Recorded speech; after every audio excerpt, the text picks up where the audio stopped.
أعوذ بالله من الشيطان الرجيم.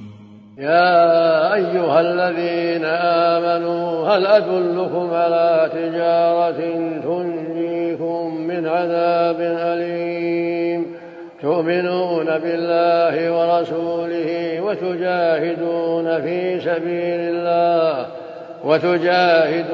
في سبيل الله بأموالكم وأنفسكم ذلكم خير لكم إن كنتم تعلمون يغفر لكم ذنوبكم ويدخلكم جنات تجري من تحتها الأنهار ومساكن طيبة في جنات عدن ذلك الفوز العظيم وأخرى تحبونها نصر من الله وفتح قريب وبشر المؤمنين.